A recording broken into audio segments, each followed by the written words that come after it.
see if it catches. It's like that. You don't need a lot of powder.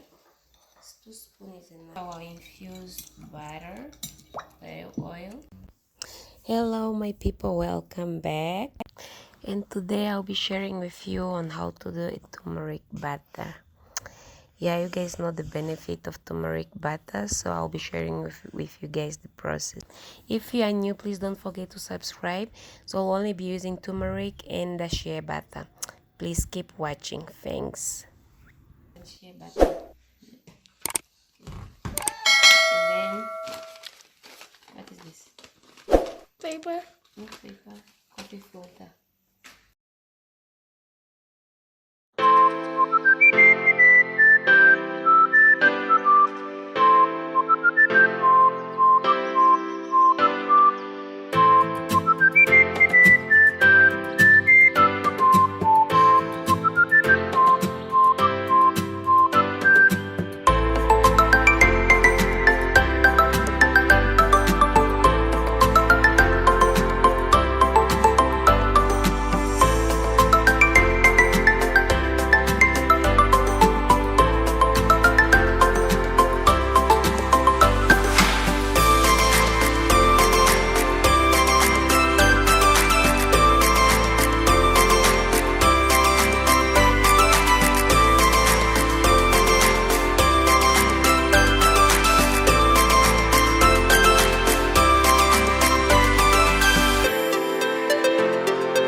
Now our turmeric infused butter is done.